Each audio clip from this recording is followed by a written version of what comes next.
خدا کے محبوب کو ابو ذر کہتے ہیں۔ پوری زندگی ابو ذر کا گھر نہیں تھا، اصحاب صفہ میں رہتا تھا۔ خلیفہ ثانی نے ابو ذر کو شام روانہ کر دیا۔ یہ علی علی کرتا ہے، اس کو وطن سے دور کر دو۔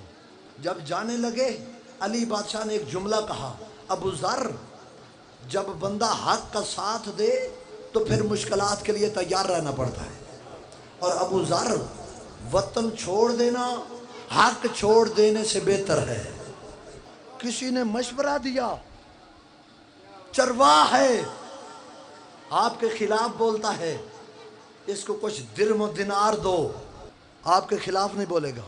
جلال میں آ گیا، کہا واپس لے جاؤ، اس نے مجھے علی فروش سمجھا ہے۔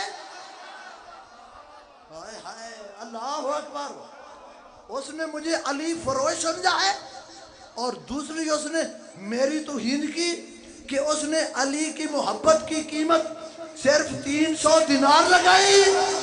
وہ کائنات بھی دے دے، میں علی کی محبت سے ہٹنے والا نہیں ہوں۔ حال کیا ہوا؟ اونٹ کی پشت سخت ہوتی ہے، انسان کا گوشت نرم ہوتا ہے۔ اونٹ کو تو کچھ نہ ہوا، مدینے واپس آنے تک ابو ذر کی رانوں کا گوشت ختم ہو چکا تھا۔ پھر جب تک زندہ رہے ابو ذر، پوری زندگی سیدھے ہو کے چل نہیں سکتے تھے۔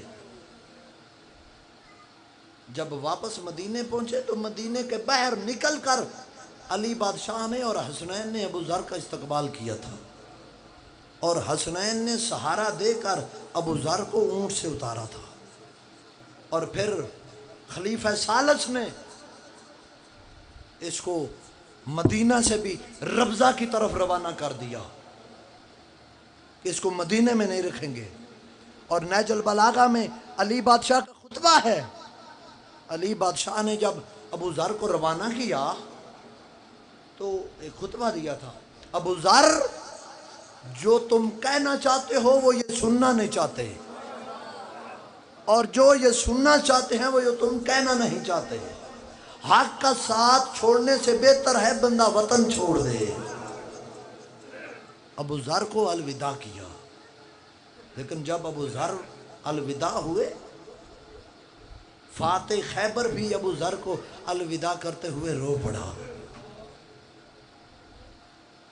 اور تھوڑا ٹائم گزرا، ابو ذر آگے چلے گئے، علی بے قرار ہو گیا، علی کا دل مچلنے لگا۔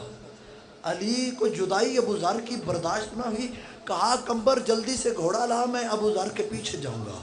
مدینے سے آگے ابو ذر کا اونٹ نکل چکا تھا، علی پیچھے سے جلدی سے پہنچے، اتنے میں حسنین بھی آ گئے۔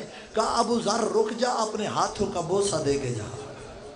کہا ابو ذر مجھے وہ وقت یاد آ گیا جب ہمارے گھر کو آگ لگی تھی نا، ہر کوئی ہمیں چھوڑ گیا تھا، سلمان اور تو نے نہیں چھوڑا تھا۔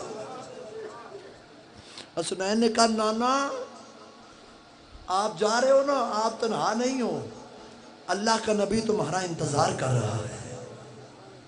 اور علی نے ابو ذر کو روانہ کرتے ہوئے ایک جملہ کہا ابو ذر جب رسول خدا سے ملاقات ہو انہیں کہنا علی ابو ذر کے بعد تنہا ہو گیا۔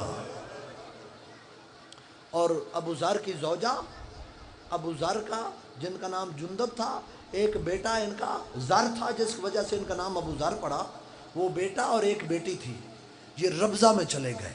ان کا ایک بیٹا مسلسل مشقت کی وجہ سے پانی کی تلاش میں رہتا تھا، وہ بھی جان کی بازی ہار گیا۔ بس بیٹے کی جدائی برداشت نہ کی تو ماں بھی دنیا سے چلی گئی۔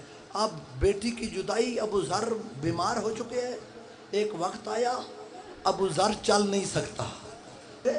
بیٹی نے دیکھا کہ میرا باپ ابو ذر زمین پہ گر گیا ہے، ہاتھ جوڑ کے کہتی ہے بابا آپ کی یہ حالت تو میرا کیا بنے گا؟ کہا بیٹی پریشان نہ ہونا، میں تجھے بتاتا ہوں، میرا آخری وقت ہے، مجھے کوفے کے بہترین لوگ غسل و کفن دے گے، بیٹی تو اس چوراہے پہ کھڑی ہو جانا، ایک قافلہ آئے گا، اس میں سے کہنا ان میں مالک اشتر کون ہے، اسے کہنا میں ابو ذر کی بیٹی ہوں، میرا بابا مر گیا ہے اور میرے بابے کو غسل کفن دو۔ کہا کہ بابا پھر وہ تو دے دیں گے، میرا کیا بنے گا؟